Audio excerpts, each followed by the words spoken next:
दोस्तों आपने सॉफ्टवेयर का नाम हर जगह पर ज़रूर सुना होगा क्योंकि हम हर तरफ से सॉफ्टवेयर्स में घिरे हुए हैं। हम जो भी डिवाइसेस यूज़ करते हैं उन सब में सॉफ्टवेयर की ज़रूरत लाजमी पड़ती है। लेकिन क्या आप जानते हैं कि असल में एक सॉफ्टवेयर काम कैसे करता है, या जब किसी सॉफ्टवेयर को लॉन्च किया जाता है तो बैकग्राउंड में क्या प्रोसेस होता है, या जो सॉफ्टवेयर हम यूज़ कर रहे होते हैं वो हार्डवेयर में क्या इफ़ेक्ट क्रिएट करता है। अगर आप इसके बारे में जानना चाहते हैं कि सॉफ्टवेयर काम कैसे करता है तो आज इस वीडियो को आगे एंड तक देखते रहिए, क्योंकि आज इस वीडियो में मैं आपसे इसी के बारे में डिटेल से बात करने वाला हूं। अस्सलाम वालेकुम दोस्तों, मेरा नाम है काशिफ और आप देख रहे हैं टेक इन्फो EDU। चलिए शुरू करते हैं।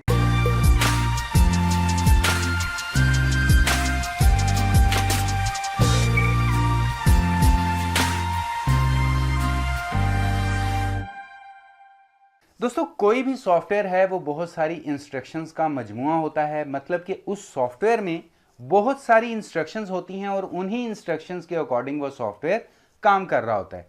अब बहुत सारी इंस्ट्रक्शंस को कोडिंग की मदद से एक सेटअप फाइल में कन्वर्ट कर दिया जाता है, ताकि अगर कोई भी उस सॉफ्टवेयर को डाउनलोड करे या डीवीडी में से यूज करना चाहे तो उसे उस सॉफ्टवेयर की .exe फाइल या सेटअप फाइल को रन करना पड़े या फिर उसे इंस्टॉल करना पड़े।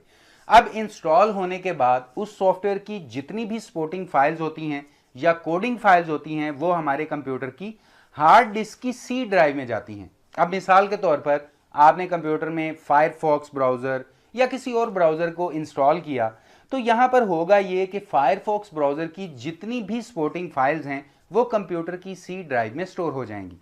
लेकिन जब हम ब्राउज़र को ओपन करेंगे तो फौरन उस ब्राउज़र की जितनी भी सपोर्टिंग फाइल्स होंगी वो हार्ड डिस्क रैम में लोड कर देगी। मतलब कि कंप्यूटर में जो OS है वो उसे इंस्ट्रक्शन देगा कि फायरफॉक्स की जितनी भी सपोर्टिंग फाइल्स हैं वो उनको रैम के अंदर लोड करवा दे।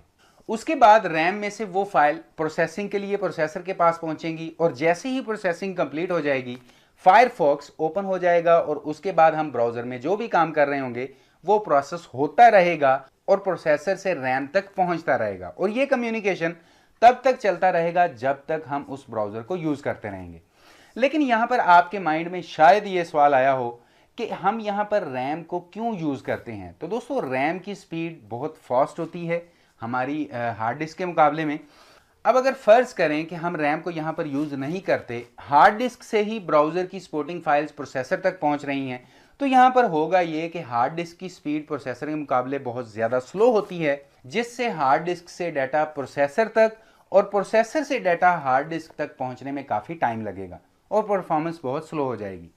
इसीलिए यहाँ पर यूज़ किया जाता है रैम को, ताकि रैम और प्रोसेसर के दरमियान डाटा फास्टली एक्सचेंज हो सके और हमारे ब्राउज़र स्मूथली काम करते रहें। उसके बाद जब हम उस ऐप को या ब्राउज़र को क्लोज करते हैं तो फ़ौरन वो डाटा प्रोसेसर से तो रिमूव हो ही जाता है, बल्कि साथ ही साथ रैंडम एक्सेस मेमोरी यानी रैम में से भी रिमूव हो जाता है। इसी तरह अगर हम किसी फाइल को सेव करते हैं वर्ड, एक्सेल, पावर पॉइंट या नोटपैड वगैरह में, तो वो डायरेक्टली हमारी हार्ड डिस्क में जाकर सेव होगी, रैम या प्रोसेसर से वो रिमूव हो जाएगी। तो मैं उम्मीद करता हूं कि सॉफ्टवेयर वर्किंग के बारे में आप अच्छे से जान गए होंगे कि सॉफ्टवेयर असल में काम कैसे करता है, या फिर जब हम किसी सॉफ्टवेयर या एप्लीकेशन को रन करते हैं तो बैकग्राउंड में क्या क्या प्रोसेस चल रहा होता है। वीडियो पसंद आई हो तो लाइक जरूर कर दीजिए, अपने दोस्तों के साथ शेयर भी कर दीजिए, और अगर आप अपने इस चैनल पर नए आ गए हैं तो हो सके तो चैनल को सब्सक्राइब कर लीजिए, क्योंकि मैं आप सभी दोस्तों के लिए ऐसी ही मोबाइल, कंप्यूटर और टेक्नोलॉजी से रिलेटेड वीडियोज लेकर आता रहता हूं। तो अभी के लिए इस वीडियो में इतना ही। नेक्स्ट वीडियो में इंशाल्लाह मुलाकात होगी। अपना ख्याल रखिएगा। अल्लाह हाफिज।